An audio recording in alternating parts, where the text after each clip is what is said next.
ॐ नमो भगवते वासुदेवाय। ॐ नमो भगवते वासुदेवाय। ॐ नमो भगवते वासुदेवाय। नारायणं नमस्कृत्यं नरं चैव नरोत्तमं देवीं सरस्वतीं व्यासं ततो जयमुदीरये। नष्टप्रायेषु अभद्रेषु नित्यं भागवत सेवया भगवती उत्तमश्लोके भक्तिर्भवति नैष्टिकी। कृष्णाय वासुदेवाय देवकी नंदनाय च नंदगोपकुमाराय गोविंदाय नमो नमः।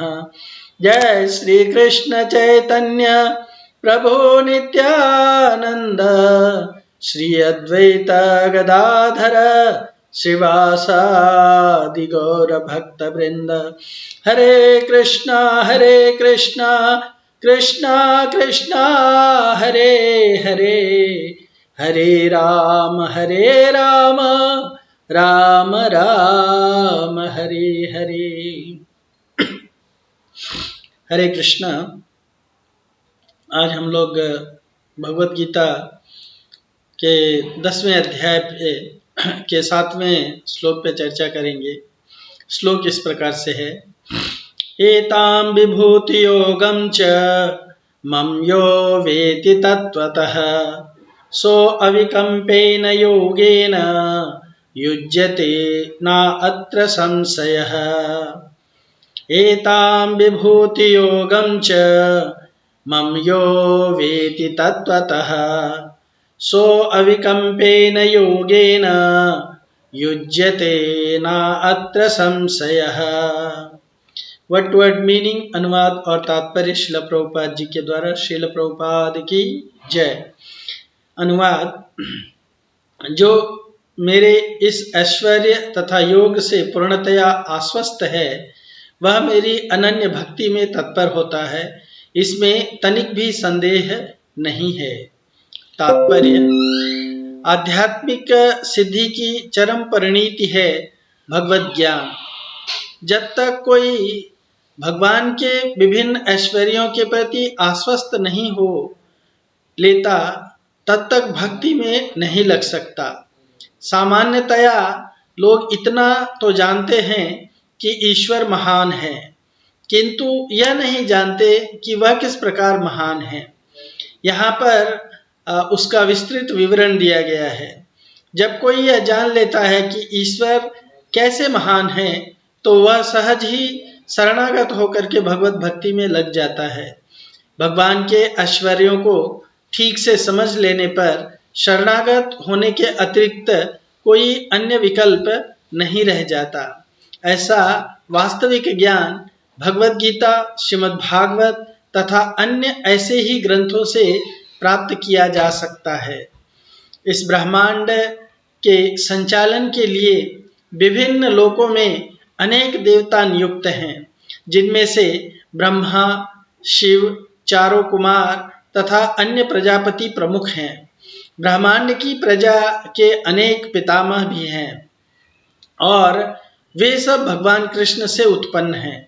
भगवान कृष्ण समस्त पितामहों के आदि पितामह हैं। ये रहे परमेश्वर के कुछ ऐश्वर्य। जब मनुष्य को इन पर अटूट विश्वास हो जाता है तो वह अत्यंत श्रद्धा समेत तथा संशय रहित होकर कृष्ण को स्वीकार करता है और भक्ति करता है।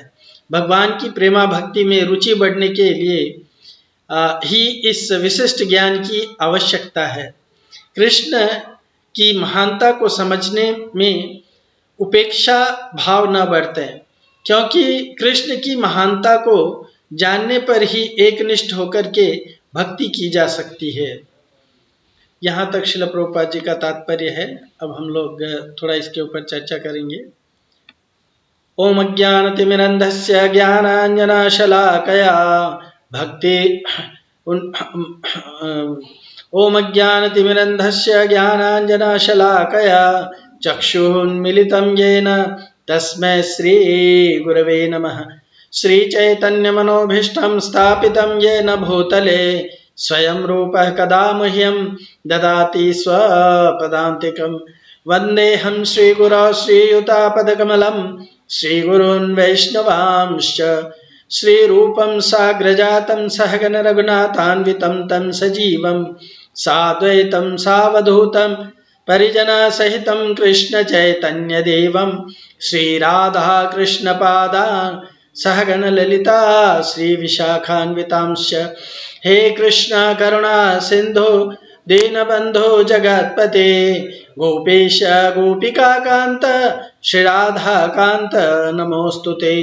तप्त कांचन गौरांगी श्री राधे वृंदावनेश्वरी वृषभानुसुते देवी प्रणमामि हरिप्रिये। वाञ्छाकल्पतरुभ्यश्च कृपा सिन्धुभ्यैव च पतितानां पावनेभ्यो वैष्णवेभ्यो नमो नमः। जय श्री कृष्ण चैतन्य प्रभु नित्यानंद श्री अद्वैत गदाधर श्रीवासादि गौर भक्त वृंद। हरे कृष्णा कृष्णा कृष्णा हरे हरे, हरे राम राम राम हरे हरे। हरे कृष्णा। तो हम लोग इस श्लोक पे चर्चा करेंगे। चौथे से छठे श्लोक तक प्राणियों के भावों तथा व्यक्तियों के रूप में अपनी विभूति और अपने योग यानी अपने प्रभाव का वर्णन करने के बाद अब भगवान इस श्लोक में भगवान अपने आप को तत्व से जानने का जो फल है उसकी चर्चा कर रहे हैं, वो फल बता रहे हैं। एताम विभूति योगम च यो माम वेति तत्वतः सो अविकल्पेन योगेन युञ्जते ना अत्र संशयः। तो इन विभूति योगों को एताम मतलब इस, यानी जो चौथे से छठे श्लोक तक जो भगवान ने अपने विभूतियों की चर्चा किया था, उन विभूतियों के बारे में भगवान कह रहे हैं एताम विभूति योगम च। सो उनको जो जान लेता है, भगवान कहते हैं न अत्र संशय है, वो पूरी तरह से अविकम्पे न अविचल भाव से योगे न यानी भक्ति योग से युक्त हो जाता है। भक्ति योग से युक्त हो जाता है, ये भगवान बता रहे हैं। तो इन पिछले श्लोकों में भगवान ने बताया था महर्षय सप्त पूर्वे चत्वारा मनमस्तथा मद्भावा मनसा जाता येषां लोके मां प्रजा। तो महर्षियों के बारे में 7 महर्षि, 4 कुमारा और 14 मनु, इनको मिला करके टोटल 25 विभूतियां भगवान ने बताया। चौथे 5वें श्लोक में भगवान ने बताया था बुद्धिर ज्ञानम सम्मोह क्षमा सत्यम दमः समः सुखम दुखम भवो भाव भयम च भयमेव च अहिंसा समता तुष्टि दानम यशो यशः तपः भवन्ति भावा भूतानां मत्तेव पृथक विधा। तो इसमें भगवान ने अपने 20 विभूतियों की चर्चा किया था। तो इन 2 श्लोकों में, इन एक्चुअली 4 से 6 श्लोकों में भगवान ने अपनी 45 विभूतियों की चर्चा किया था। उन्हीं को संबोधित करते हुए कह रहे हैं कि एताम विभूति योगम च यो माम वेति तत्वतः। तो इन विभूतियों को जो तत्वतः जान जाता है, तत्वतः जानने का मतलब क्या है? तत्वतः जानने का मतलब है तत्व से जानना, यानी एब्सोल्यूट ट्रूथ के रूप में, परम सत्य के रूप में जानना, वास्तविकता के रूप में जानना, यानी दृढ़ता पूर्वक संदेह रहित होकर के जो स्वीकार कर लेता है भगवान को, है ना। वो जानना वास्तव में क्या है? जिस चीज को हम जान गए वो चीज कभी बदलता नहीं है, वो दृढ़ हो जाता है ना। और अगर वो वास्तविक सत्य है, परम सत्य है, तो चूंकि परम सत्य की परिभाषा ही है कि जो देश काल परिस्थिति के अनुसार कभी विकारित नहीं होता या उसमें कोई विकार उत्पन्न नहीं होता है, बदलता नहीं है, टाइम प्लेस एंड सर्कमस्टेंस के अनुसार, तो वो परम सत्य कहलाता है या सत्य कहलाता है। तो भगवान परम सत्य हैं। तो भगवान को जो तत्वतः वास्तव में जान जाता है, संदेह रहित होकर के जान जाता है, उसको बोलते हैं कि वो व्यक्ति अविकंपेन अविचल भाव से योगेन भक्ति योग से युक्त हो जाता है। इसमें भगवान कहते हैं कोई संशय नहीं है, इसमें किसी भी प्रकार का कोई डाउट नहीं है, ये भगवान बता रहे हैं यहाँ पे, है ना। तो भगवान यहाँ पे क्या कहना चाहते हैं? भगवान यहाँ पे कहना चाहते हैं कि संसार में जो कुछ भी विलक्षणता है, यानी जो कुछ भी विशेषता देखने में आती है, वह सब भगवान का योग यानी विलक्षण प्रभाव या भगवान का सामर्थ्य है। भगवान का विलक्षण प्रभाव है, भगवान का सामर्थ्य है ना। जो कुछ भी विशेषता इस जगत में हम देख पाते हैं, उस विलक्षण प्रभाव से प्रकट होने वाली विशेषता जो है, उस विलक्षण प्रभाव से जो प्रकट होती है वो विशेषता, वो विशिष्टता जो है वो विभूति है। तो इस प्रकार जो मनुष्य भगवान की विभूतियों और योग को या विभूति और योग को तत्व से जान लेता है, वास्तविक रूप में जान लेता है, उसकी भगवान में दृढ़ भक्ति हो जाती है। दृढ़ भक्ति होने का मतलब क्या है कि वो किसी भी प्रकार के इन्फ्लुएंस से, किसी भी प्रकार के दूसरे अनेक प्रकार के इन्फ्लुएंस से कभी वो बदलती नहीं है, चेंज नहीं होती है। एक भगवान के सिवाय उसकी दूसरी कोई सत्ता नहीं होती है। ऐसी संदेह रहित दृढ़ता पूर्वक स्वीकार कर लेता है वो, उसमें किसी भी प्रकार का संशय नहीं रह जाता है भगवान के संबंध में, भगवान को स्वीकार करने में उसको किसी भी प्रकार का, और वो सर्वत्र भगवान को देखता है। तो इस प्रकार तत्व से भगवान को जानने वाला ज्ञानवान कहलाता है। बहुनाम जो भगवद गीता के 7वें अध्याय में बताया गया, बहुनाम जन्मनाम अन्ते ज्ञानवान माम प्रपद्यते वासुदेवः सर्वमिति समहात्मा सुदुर्लभ। ऐसा महात्मा बड़ा दुर्लभ है जो वास्तविक ज्ञानवान है। और क्या है ज्ञान उसका? वासुदेवः सर्वमिति, भगवान ही सब कुछ है।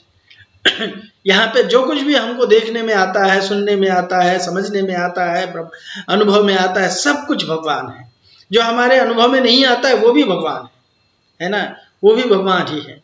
तो ये संदेह रहित उसको स्वीकार कर लेता है और अविचल योग से वो भगवान को जान जाता है। अविचल योग से वो भगवान को पूरी तरह से, उस भगवान में उसको किसी भी प्रकार के विचलन होने की जरूरत नहीं पड़ती है। तो एताम विभूति योगम च मम, एताम शब्द जो है वो सर्वनाम है, सर्वनाम है। और सर्वनाम किस चीज का? अत्यंत समीपता का लक्ष्य कराता है। एताम मतलब ये, ये बता रहे हैं भगवान उंगली दिखा करके कि ये सारे, ये सारे, जो उन्होंने पिछले श्लोकों में बताया, चौथे पांचवें और छठवें श्लोक में जो भगवान ने बताया, वो उनको कहते हैं एताम, ये अत्यंत समीप का लक्ष्य कराता है। यहाँ पे ये शब्द जो है चौथे से लेके छठे श्लोक तक के कही हुई विभूति और योग का लक्ष्य कराता है।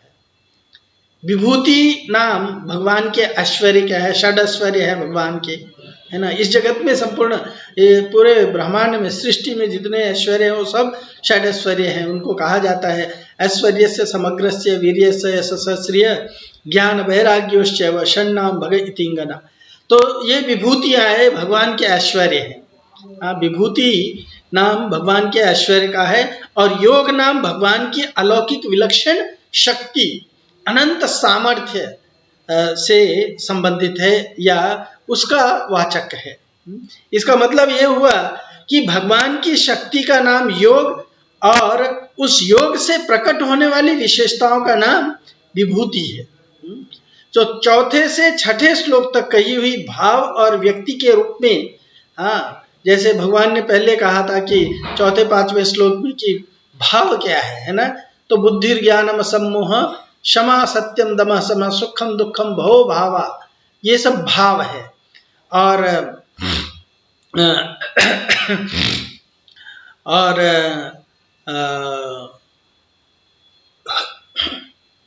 भाव है। और व्यक्ति के रूप में विभूतियां कौन कौन सी हैं? तो भगवान इसको छठे श्लोक में व्यक्ति के रूप में जो विभूतियां हैं उसमें बताते हैं, महर्षय सप्तपूर्वे चत्वार मनवस्तथा। ये चारों मनु, महर्षि सात और चारों कुमार और 14 मनु, ये सब भगवान की व्यक्ति रूप में विभूतियां हैं। तो वे भगवान के सामर्थ्य प्रभाव से प्रकट हुई विशेषताएं हैं, है ना। भगवान इसी 10वें अध्याय के दूसरे श्लोक में कहते हैं, हाँ, कि दूसरे श्लोक में भगवान कहते हैं, न मे विदु सुरगणाम प्रभवम नाम हर्षय अहम आदिर्हि देवानाम महर्षिणाम च सर्वस। क्यों? क्योंकि भगवान ने इन सबको प्रकट किया है। सो भगवान कहते हैं कि वे मेरे सामर्थ्य से प्रभाव से प्रकट हुई विशेषताएं हैं, ये सब जो भी भाव रूप में या व्यक्ति रूप में विभूतियां हैं। और भगवान कहते हैं कि मेरे से पैदा होते हैं, हाँ, ये सब मेरे से मुझसे प्रकट होते हैं, मनसा जाता, मेरे माइंड से निकलते हैं। ये भगवान का योग है, ये भगवान का प्रभाव है। इसी को 9वें अध्याय के 5वें श्लोक में भगवान कहते हैं, पश्य में योगमैश्वरम भूत भृन्न च भूतस्थ ममात्मा भूत भावना, है ना। पश्य में योगमैश्वरम, मेरे इस ईश्वरीय योग को देखो, ये भगवान बता रहे हैं। ऐसे ही 11वें अध्याय के 18वें श्लोक में अर्जुन को विश्व रूप दिखाते समय भगवान ने पश्य में योगमैश्वरम पदों से अपना ऐश्वर्यमय योग दिखाने की बात कहते हैं, है ना। अपना ऐश्वर्यमय योग दिखाने की बात कहते हैं। तो ये भगवान के योग और ऐश्वर्य हैं। सो चौथे से लेकर के छठे तक जो व्यक्ति रूप में और भाव रूप में विभूतियां हैं, उनको भगवान कहते हैं ये सब मेरे मन से प्रकट होती हैं। तो जब मनुष्य भोग बुद्धि से भोग करता है और भोगों से सुख लेता है, तब अपनी शक्ति का ह्रास करता है और भोग्य वस्तु का विनाश करता है ना। इस प्रकार दोनों तरफ से उसकी हानि होती है, उसकी शक्ति का भी, उसकी अपनी शक्ति का भी ह्रास होता है और उस भोग वस्तु का भी विनाश होता है। परंतु जब वह भोगों को भोग बुद्धि से नहीं भोगता, यानी कैसे वो भोग वस्तु का विनाश करता है और अपनी शक्ति का ह्रास करता है। जैसे एक सिंपल एग्जांपल आपको देता हूँ।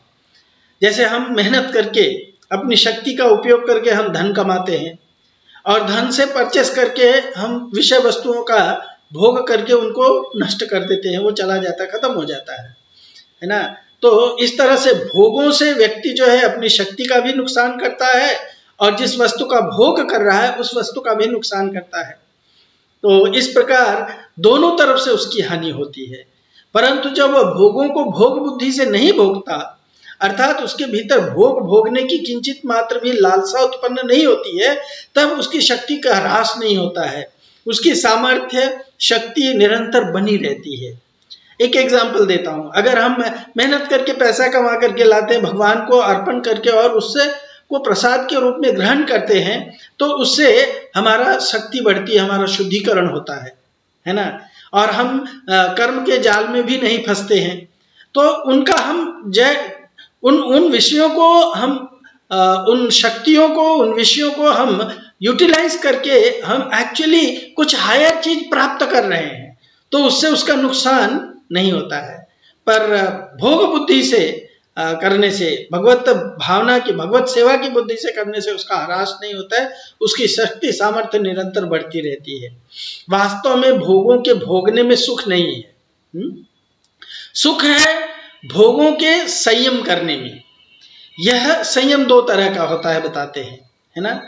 एक है दूसरों पर शासन रूप संयम और दूसरा है अपने पर शासन रूप संयम। यानी दूसरों के ऊपर हम शासन या अनुशासन करते हैं, उसका नियंत्रण कैसे करना है, और अपने पर हम जो शासन करते हैं उसका नियंत्रण कैसे करना है, ये समझने की बात है। तो दूसरों पर शासन रूप संयम का तात्पर्य है दूसरों का दुख मिट जाए और वे सुखी हो जाए। हाँ, इस भाव से दूसरों को सन्मार्ग पे ले जाना है, हाँ, सन्मार्ग पे लगाना है, उनको पतन के मार्ग से, उन मार्ग से बचाना है, हाँ, उनको पतन के मार्ग से बचाना है, हाँ, उनको नष्ट होने के मार्ग से बचाना कहलाता है। तो जब हम ये कार्य दूसरों के लिए करते हैं, तो ये सबसे बड़ा, जैसे एक स्टोरी बोलते हैं ना प्रभुपाद जी, कि किसी भी व्यक्ति की, जैसे एक लड़का है वो खो गया है, तो उस लड़का को, वो खो गया है, अपने माता पिता को ढूंढ रहा है, रो रहा है, दुखी है माता पिता ना होने के कारण। तो उस व्यक्ति को दुखी देख करके, उसको इस कंडीशन में देख करके हम उसको खाना खिला सकते हैं, उसको कपड़े पहना सकते हैं, वो बीमार है तो उसको दवाई दिला सकते हैं, उसको अपने घर ले जा सकते हैं, पर सब कुछ करने के बावजूद भी अपने माता पिता के संसर्ग में न रहने के कारण वो हमेशा दुखी ही रहता है ना। लेकिन ये सब चीजों का सार्थकता तब है जब हम उस व्यक्ति को उसके माता पिता से उस बच्चे को ले जाकर के मिला देते हैं, तो वो सुखी हो जाता है। ये सन्मार्ग पे लगाना कहलाता है। तो इस जगत में बहुत सारे भटके हुए जीव हैं, है ना, वो भगवान से विमुख हो चुके हैं। ऐसे लोगों को किसी न किसी प्रकार से, हाँ, चाहे अपने प्रभाव से, अपने ज्ञान से, अपने शक्ति सामर्थ्य से, अपने संपत्ति से, हाँ, उनको भगवान के मार्ग पे लगाना, ये सन्मार्ग पे लगाना होता है। लेकिन अगर हम उनको केवल भोगों में प्रवृत्त होने के लिए लोगों को गाइड करते हैं कि किस तरह से, हाँ, जैसे आर्ट ऑफ लिविंग कहते हैं, कैसे हम अपने जीवन को भोग भोग करके जी सकते हैं, राइट। तो ये आर्ट ऑफ लिविंग नहीं है, ये आर्ट ऑफ डिस्ट्रक्शन है। हाँ, ये आर्ट ऑफ डिस्ट्रक्शन है। किस चीज का डिस्ट्रक्शन है? ये मानव शरीर के रूप में हमें जो अवसर प्राप्त हुआ है, उस अवसर का डिस्ट्रक्शन है ना, उस अवसर का डिस्ट्रक्शन है। क्योंकि ये मानव शरीर हमें किस लिए मिला है? ये मानव शरीर हमें भव संसार से निवृत्त होने के लिए, भव संसार को, जन्म मृत्यु रूपी इस भव संसार को पार करने के लिए एक नौका के रूप में मिली है, सुदृढ़ नौका के रूप में मिली है। हाँ, कहा गया है ना, निदेह माध्यम सुलभम सुदुर्लभम प्लवम सुकल्पम गुरुकर्णधारम मया कुलेन नभस्तेरितम पुमान भवाधि न तरे स आत्महा। वो आत्महत्यारा बन जाता है वो व्यक्ति जो मनुष्य शरीर पा करके इस भव संसार से उत्तीर्ण नहीं हो पाता है ना। तो दूसरों को भी इस मार्ग का, कि कैसे इस भव संसार से व्यक्ति जो है अपना आप को बाहर निकाल सकता है, अपने आप का, अपना ये मानव जीवन सफल बना सकता है ना। तो दूसरों का दुख मिट जाए और वे सुखी हो जाएं, इस भाव से दूसरों को पतन के मार्ग से बचा करके उनको सन्मार्ग पे लगाना, ये दूसरों पे शासन करने के, दूसरों के ऊपर शासन रूप संयम है। और अपने पर शासन रूप संयम का तात्पर्य है अपने स्वार्थ और अभिमान का त्याग करना और स्वयं किंचित मात्र भी सुख नहीं भोगना। हम जगत में जीवन धारण करने के लिए हमें भोग, मतलब जो भी अन्न इत्यादि है, या जो हम आजीविका जमा करते हैं, उसको इसलिए हमको जमा करना चाहिए कि हम अपने इस शरीर का भगवत कार्य में लगा करके इसका सदुपयोग करेंगे, न कि हम अपने शरीर में ये भोग करके हम अपने शरीर को रिष्ट पुष्ट और बलिष्ठ बना करके दूसरों का शोषण करें और इंद्रिय तृप्ति में अपने आप को लगाएं, है ना। तो इस रूप के संयम करने को, इस संयम को, इस नियंत्रण का तात्पर्य यही है कि अपने को स्वार्थ और अभिमान का त्याग करना होगा और किंचित मात्र भी सुख नहीं भोगना होगा। इन दोनों संयमों का नाम जो है वो योग अथवा प्रभाव है।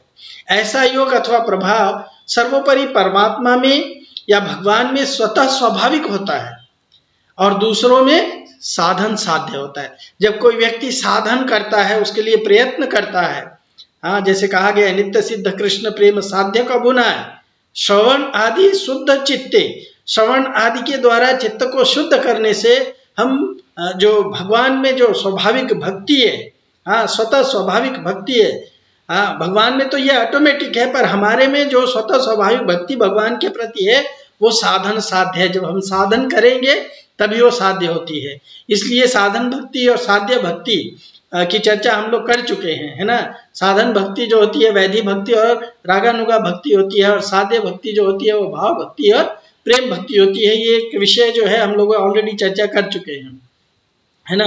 तो दूसरों में ये साधन साध्य होती है, पर भगवान में ये स्वयं होती है।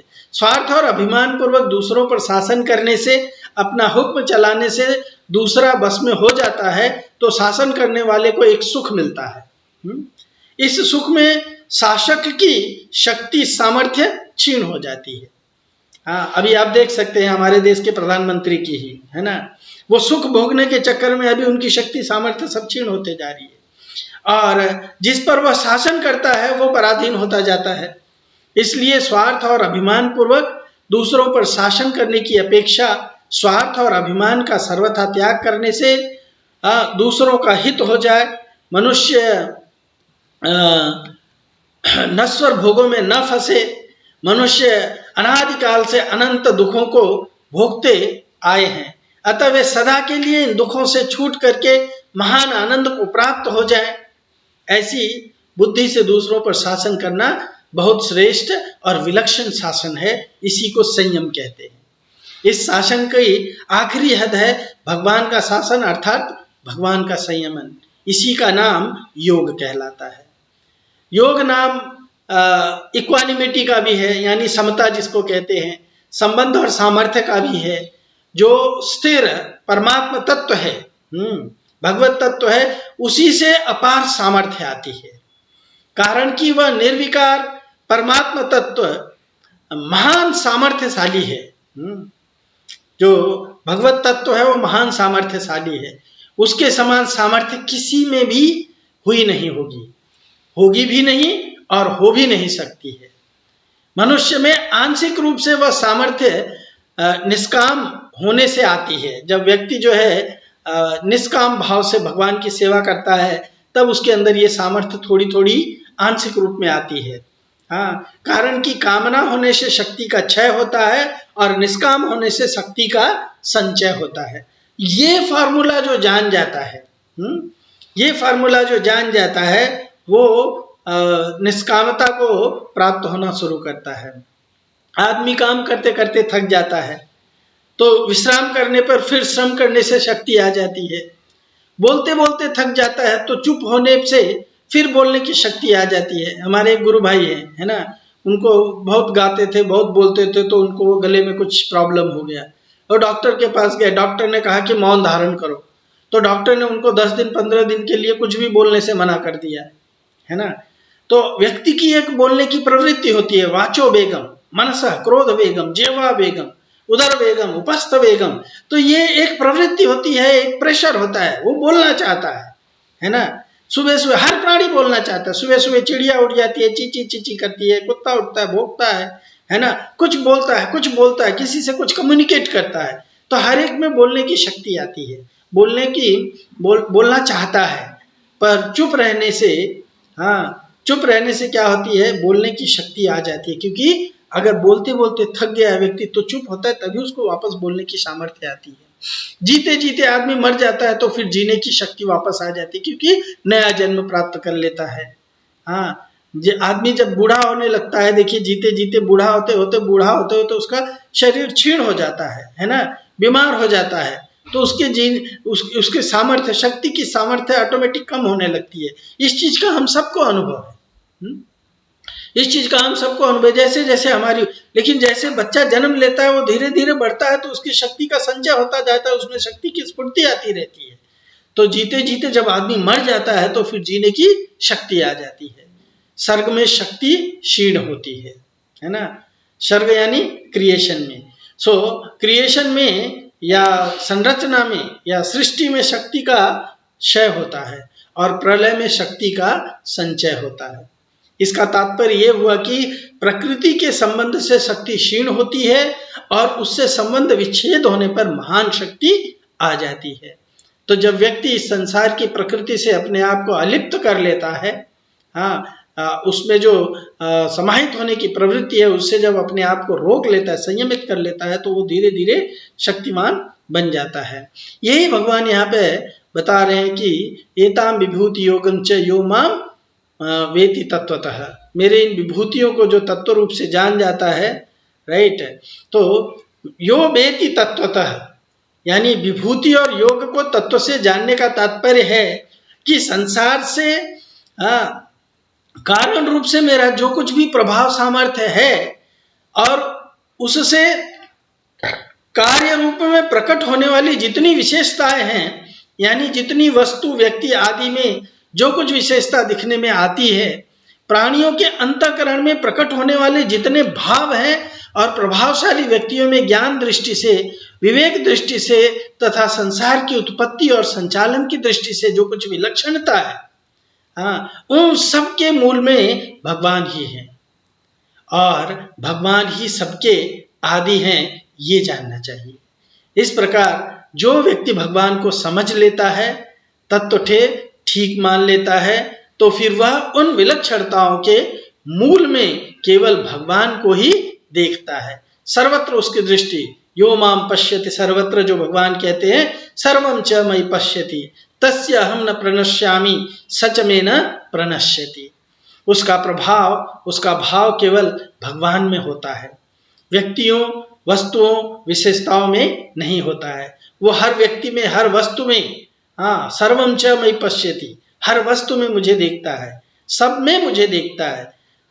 तो उसमें उसको भगवान ही भगवान दिखाई देती है, अन्य कोई विशेषताएं नहीं दिखाई देते हैं। उसका एग्जाम्पल ले सकते हैं हम, जैसे सुनार की दृष्टि गहनों पर जाती है तो गले के गहने के नाम है ना, कंठ बोलते हैं, गले का कंठहार, आकृति, उपयोग पर दृष्टि रहते हुए भी भीतर ही भीतर ये उसके भाव रहता है कि तत्व से यह सब सोना ही है। ऐसे ही जहां कहीं जो कुछ भी विशेषता दिखे उसमें दृष्टि भगवान पर ही जानी चाहिए कि उसमें जो कुछ भी विशेषता है वो भगवान की ही है।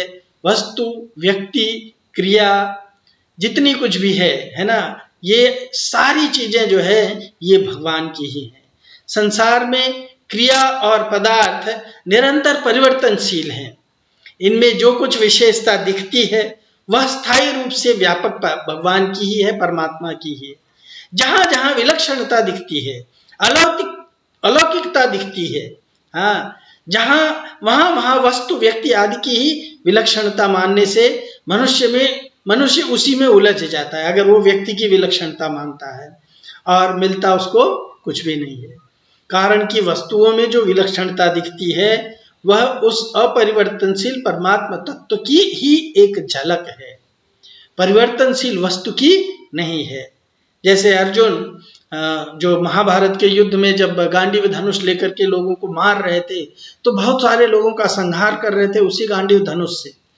पर वही गांडीव धनुष लेकर के जब वह द्वारका से लौट रहे थे, भगवान के कुछ रानियों को लेकर के हस्तिनापुर की ओर, तो रास्ते में कहा जाता है कि इनफिडल काउहर्ड बॉयज, है ना, गाय चराने वाले कुछ लड़कों ने उनसे उन लेडीज का अपहरण कर लेते हैं और वही गांडीव धनुष रखते हुए अर्जुन कुछ नहीं कर पाते हैं। तब अर्जुन को ये रियलाइज होता है कि ये गांडीव धनुष लेकर के मैं जो महाभारत के युद्ध में जो कर्तव्य दिखा रहा था, जो सामर्थ्य दिखा रहा था, वो न तो मेरा सामर्थ्य था, न इस गांडीव धनुष का सामर्थ्य था, वो भगवान का सामर्थ्य था। जब भगवान ने अपना वही सामर्थ्य विड्रॉ कर लिया है तो वो सारा सामर्थ्य खत्म हो गया है, वो सब कुछ रहते हुए यूजलेस हो गया है। जैसे कहा जाता है ना, प्राणहीन शरीर जो है, प्राणहीन शरीर जो है वो शरीर दिखता तो है पर वो किसी काम का नहीं होता है, वो किसी काम का नहीं होता है। तो इसीलिए सब शक्तियां, सब सामर्थ्य जो है वो भगवान की शक्ति है, भगवान का सामर्थ्य है। भगवान हमें यूटिलाइज कर रहे हैं, ये हमें जानना चाहिए। ये हमारा सामर्थ्य, हम जो परिवर्तनशील व्यक्ति, वस्तु है, इनका सामर्थ्य नहीं होना चाहिए। तो इस प्रकार हमें ये समझना चाहिए कि मूल तत्व कौन है? भगवान है। और मूल तत्व की तरफ दृष्टि जाना ही उसको तत्व से जानना कहलाता है, वास्तविकता से जानना कहलाता है, श्रद्धा से या दृढ़ता पूर्वक मानना कहलाता है। यही भगवान यहाँ पे बताना चाहते हैं। तो जो यहाँ पे विभूतियों का वर्णन किया गया है, इसका तात्पर्य इसमें परिपूर्ण रूप से व्यापक परमात्मा के ऐश्वर्य से है, भगवान के ऐश्वर्य से है। विभूतियों के रूप में प्रकट होने वाला मात्र ऐश्वर्य भगवान का ऐश्वर्य है और वो किसी अन्य का नहीं है। वो ऐश्वर्य प्रकट हुआ है भगवान की योग शक्ति से। इसलिए जिस किसी में जहां कहीं भी विलक्षणता दिखाई दे वो विलक्षणता भगवान की योग शक्ति से प्रकट हुए ऐश्वर्य या विभूति की ही है, न कि उस वस्तु की है। हाँ, इस प्रकार योग और विभूति भगवान की हुई, और योग और विभूति को तत्व से जानने का तात्पर्य ये हुआ कि उसमें विलक्षणता भगवान की है। अतः दृष्टा की दृष्टि केवल उस परमात्मा तत्व की तरफ होनी चाहिए, उस पर जानी चाहिए। हाँ, यही इनका तत्व से जानना यानी मानना कहलाता है। कहते हैं ना कि भक्ति का प्रकरण होने से यहाँ पे तत्वतः वेति या तत्व से जानने का अर्थ है तत्वतः मानना।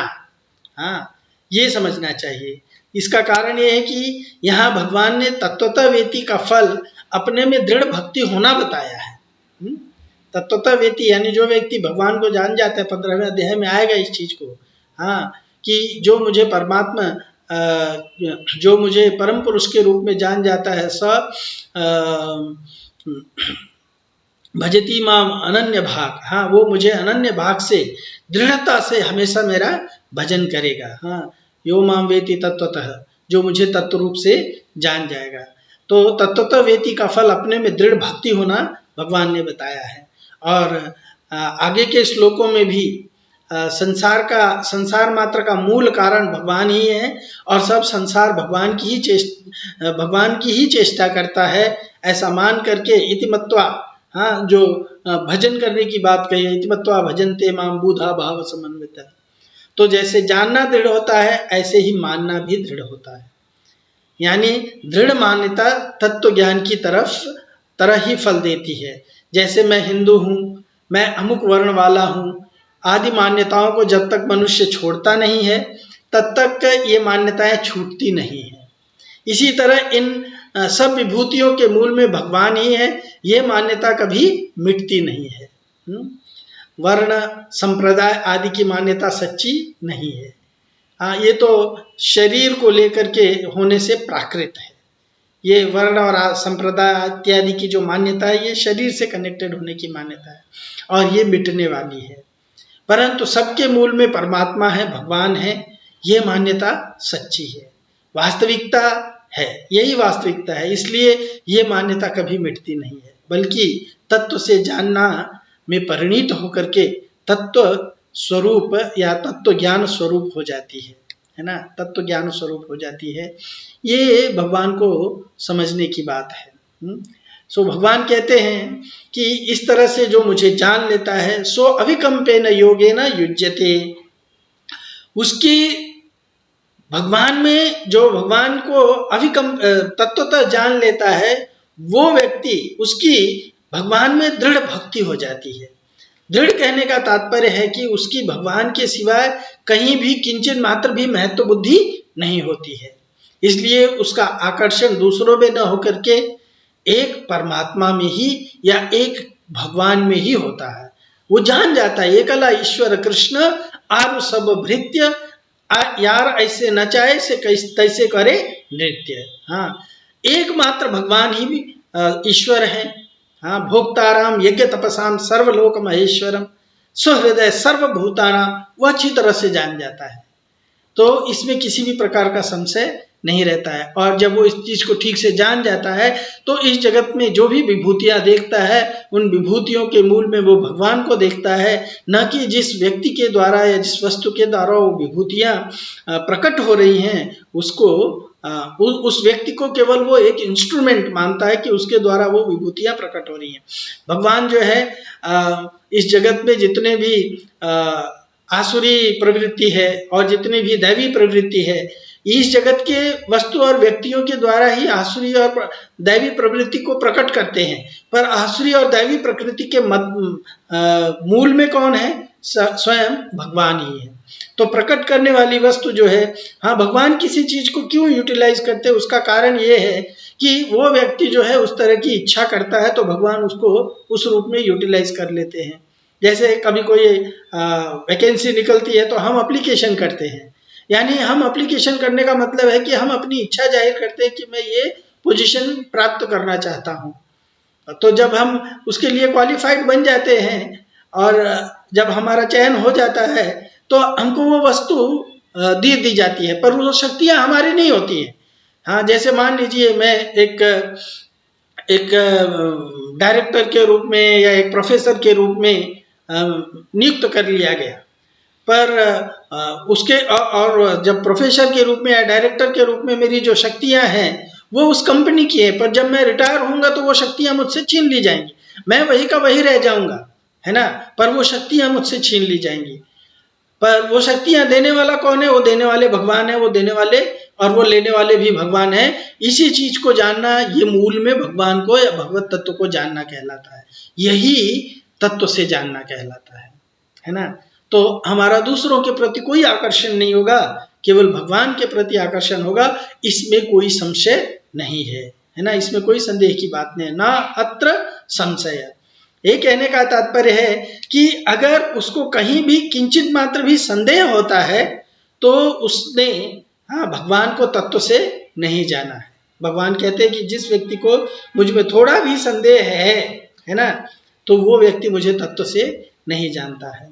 कारण कि भगवान